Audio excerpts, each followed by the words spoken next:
Bum. So first thing you do is you sing that root note. Dum.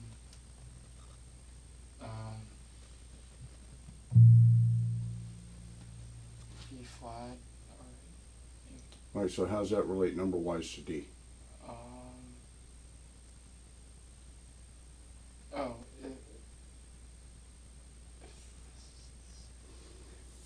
it's, So if D is 1, now we're talking chord function, mhm. using the root motion kind of, right? Flat 6 or sharp 5. Yeah, let's say sharp 5.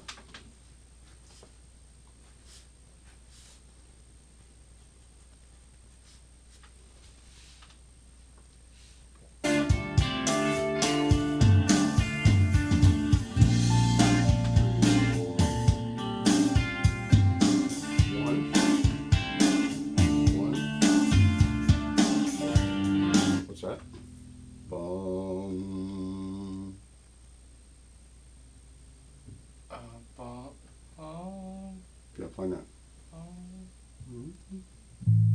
The 4th chord. All right.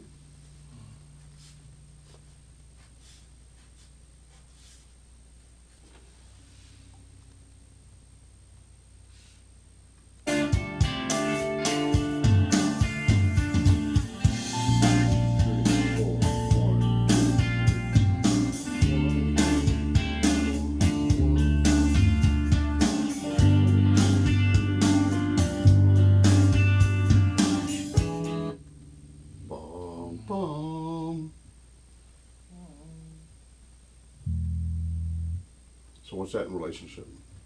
The 2. Mm-hmm.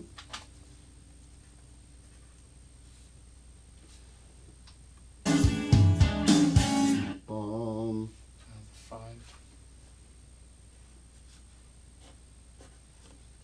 And that's our tune. So we have an A, B form. So now we have a framework. Right? We have a map of our task.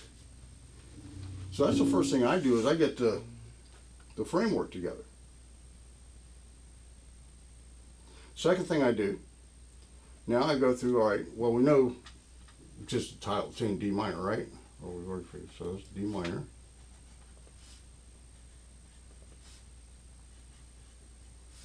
Now is that 4 chord? Is that minor? The way we check it is we play a major third or a minor third, against it, and one of them's going to not sound good.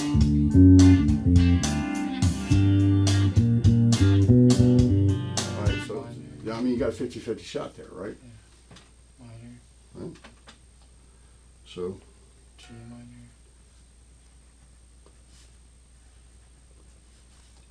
back to D minor. Plus we know 5, we can just do our math, right?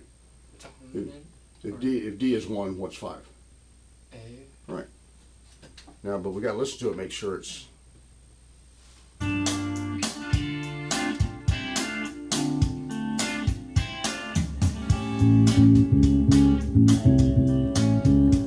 Now that's a little trickier.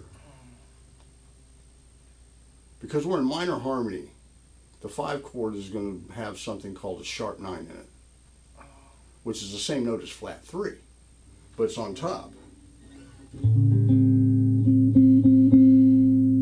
So if you play the major third, a minor third against that, it's not going to sound as bad as a regular dominant would, because it has that sound to it. But it's still a dominant 7 chord, 1, 3, flat 7, and we're just putting that flat 3 on top. And since we can't call it flat 3 because that means minor, we'll call it sharp 9. So that's not as easy to. You might say, well, they both kind of. I'm not really sure, but just for the sake of argument, we'll say A7. And then D minor, D minor. All right, sharp 5.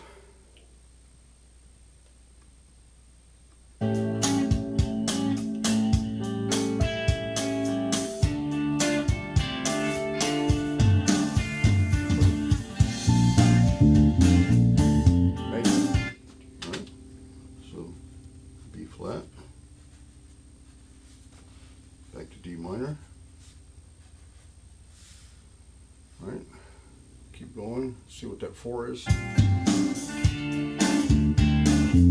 Minor.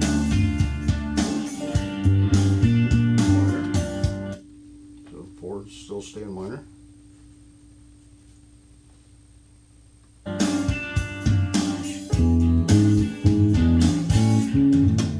So those are both dominants. A7. So now we can start doing the line. And the reason it's important to get all this stuff together first is because what you do here is going to set up what you do here. Right? So the next thing to do is to now play the core. What you do is you play the root note with the bass drum pattern. And you get, you know, 1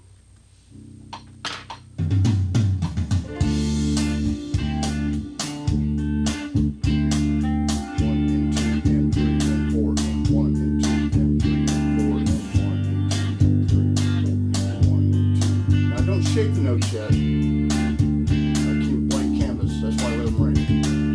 1 and 2 and 3 and 4 and 1 and 2 and 3 and 4 and 1 and 2 and 3 and 4. 3, 4, 1 and 2 and 3 and 4 and 1 and 2 and 3. Because that's going to be the basic structure of the rhythm as it relates to the harmonic house. And harmonic house is, I always call it, that's another way I describe the triad. Because once I start adding notes to these root notes, I'm going to start with the triad notes.